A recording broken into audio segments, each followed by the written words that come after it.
O chefe Arthur Coelho está em Teresina e hoje você acompanha com a gente um pouco sobre o seu universo. Ele é especialista em gastronomia regional com foco em comida nordestina. Ele é apaixonado por tudo isso. É o que você vai ver. E agora vamos falar sobre gastronomia brasileira com foco no Nordeste.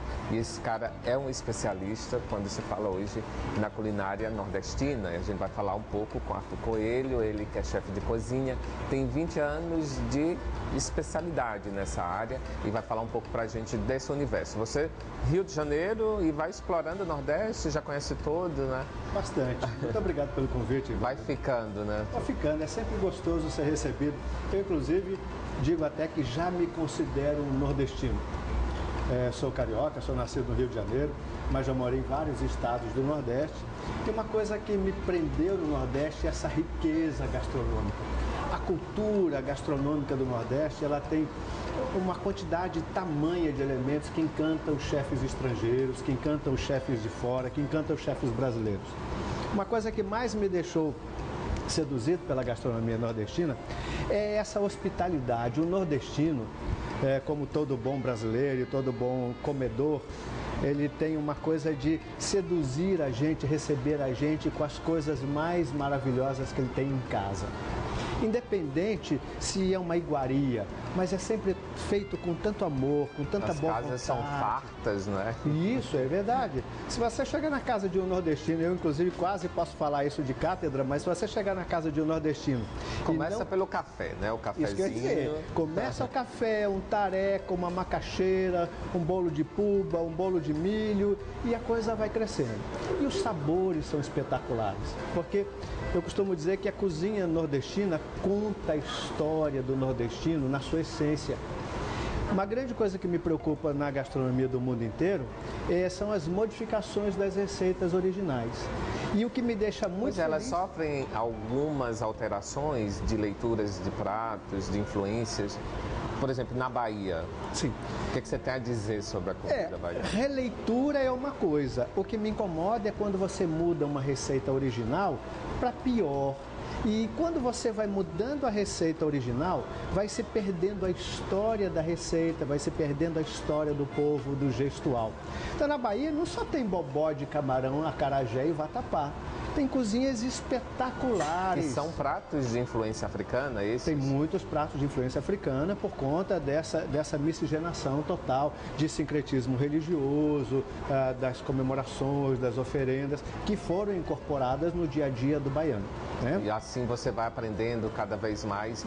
É uma forma de contar a história, não é? Através da gastronomia. Eu costumo dizer em síntese que o que o povo prepara, a comida que o povo prepara é literalmente a história do povo. Imagine, com certeza você deve ter uma referência gastronômica, uma lembrança espetacular do bolo da sua avó, do feijãozinho da sua mãe, do macarrãozinho feito pela sua tia.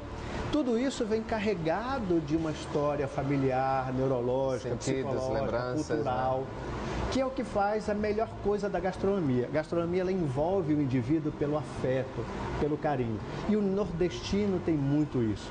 E eu, chegando aqui no Piauí, fiquei muito surpreso. Existem lugares espetaculares que vão desde um lugar como esse que a gente está, com um café cheio de glamour. Angélica arrasa, né? No requinte. Isso.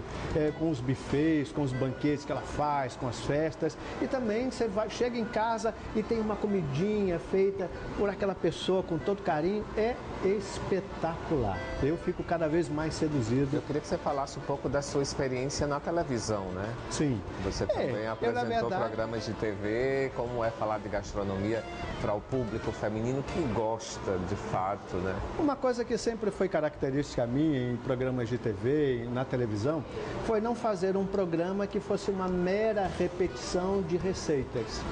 O que eu acho mais bacana é quando você tem uma pessoa que tem uma experiência acadêmica e técnica, que é o meu caso, é de você dizer para a dona de casa que já é uma grande criadora, porque cozinhar diariamente tem que ter muita criatividade, né? Todo dia você tem que agradar o marido, os filhos, um não come isso, outro não come aquilo, não pode ser repetitivo. Você diria que a gastronomia é uma forma de sedução? Totalmente, totalmente. Seduzir, encantar, jantar, separar pessoas. Quantas pessoas já não se separaram porque a esposa ou o marido não cozinha ou não faz exatamente aquilo que você lembra feito pela sua mãe?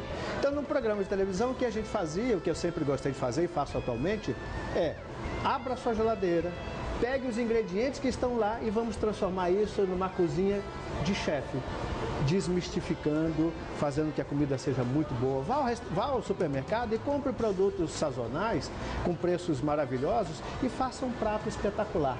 Ponha sua melhor louça, sua melhor toalha, porque isso, gastronomia, é um conjunto de coisas que encantam as pessoas. Você sabe por que todas as pessoas se reúnem na cozinha, por exemplo? Para compartilhar experiências. Compartilhar experiências, com certeza, mas principalmente... Reforçar o network. Também, mas principalmente porque na cozinha é o único lugar que tem o fogo. O fogo é altamente encantador e sedutor para a humanidade. A gente fica seduzido. Se nós nessa mesa acendêssemos uma vela, de segundo em segundo nós ficaríamos olhando para essa chama. Então, na cozinha você fica seduzido pelo fogo, conversa, troca experiências. Isso, aí você vê cheiros, sabores, experiências, contatos, amores, desamores, encantamentos, desencantamentos. Isso tudo é produzido pela mesa, pela comida, pelas pessoas e pela cultura do povo. Isso é espetacular. Arthur, voltando ao seu trabalho, eu sei que você tem cursos, né, em vários países, isso inclui Alemanha, França. Isso. Como é conhecer de perto esses berços, né, esses centros de produção de culinária para o mundo, como a gastronomia francesa, por exemplo? A gastronomia francesa ela é altamente encantadora, principalmente por suas técnicas. A gastronomia francesa ela é muito classicista, né? Assim, ela é muito clássica, muito tradicional. Permitiu, a partir da década de 70, a entrada, alguns chefes permitiram a partir da década de 70, dos anos 70, 80, a Nouvelle Cuisine, que reformulou usando frutas, molhos, menos manteiga. Os franceses adoram a manteiga, adoram os queijos, fazendo uma cozinha mais leve, mas muitos chefes ainda continuaram com a cozinha tradicional, né? Ela é uma cozinha que marca muito, porque ela é feita de forma simples, porém ela normalmente é apresentada sempre com muito requinte, com muita sedução e com aquelas pequenas porções que a gente sempre acha que o francês só come aquele pratinho. Na verdade. O francês come no dia a dia. Na verdade é que são 3 pratos, né? Entrada, prato principal e sobremesa. Às vezes até mais, você sabia disso? Às vezes mais de um prato come principal. Hors d'oeuvres, que são as entradas, o couvert, o primeiro prato, o segundo prato, o prato de queijo, a sobremesa, o digestivo e um vinho. Aí sim, né? Por isso que é preciso comer pouquinho. Pouquinho restrito mesmo. Então a cozinha francesa ela tem toda essa questão clássica. Isso me seduz muito porque foi o que me embasou técnica e academicamente ter esse conhecimento. Agora eu confesso a você que quando você traz a técnica da cozinha francesa, usando ingredientes brasileiros, naturais, gostosos e que só a gente tem, ela fica muito melhor. Mas é sobre claro... a gastronomia alemã, fiquei curioso. Por exemplo, eu estive em Berlim, eu não apreciei tanto a comida. No seu caso, como estudioso, quais foram as descobertas? Basicamente, o que eu mais descobri, assim, não vou dizer que a gastronomia alemã ela não é apetitosa, mas ela não é sedutora, vamos dizer assim. A gastronomia alemã é uma gastronomia muito rústica, feita basicamente, né? Basicamente de gorduras. Muito porco, batatas e repolho. Porque são alimentos que conseguem ultrapassar os grandes invernos. E você tem isso em grandes depósitos e você pode utilizar o tempo todo, em todo o clima. Evidentemente, pode armazenar, conservar. Então você mantém esses produtos com qualidade. A gastronomia alemã, ela é uma gastronomia rústica, sem glamour, sem essas questões das firulas e tal. É um sabor bastante diferente para nós, é gostoso, porém é sempre basicamente a mesma coisa. Você esteve em Berlim, não evolui, né? Não muda. Você esteve em Berlim, se você vai a Munique é desse jeito, se você vai ao norte da Alemanha é desse jeito, então você tem um sabor muito uniforme, é claro, com algumas características. Tem que comer joelho de porco, então. Tem que comer. É como você ia a Roma e não ver o Papa, e ir à Alemanha e não comer um Eisbein. com chucrute. Tem que comer. Agora, não sei sempre se vale a pena repetir, mas que tem que comer, tem que comer. Então, isso é o Arthur Coelho sedutor, né? Com o seu charme cativante e também o seu fascínio pela gastronomia. Obrigado, Arthur, bem-vindo ao Piauí. Só lembrando, você continua divulgando o Nordeste em alguns eventos. Sim, eu apresento festivais de gastronomia, festivais tanto no Nordeste quanto no Sul.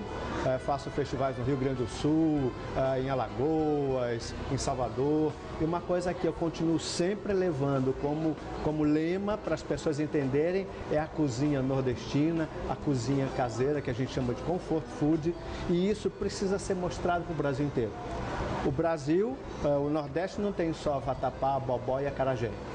Tem bode, tem galinha de capoeira, de cabidela, ginga, tapioca, queijo de coalho, queijo de manteiga, que isso é maravilhoso. Ok, então, obrigado. Obrigado.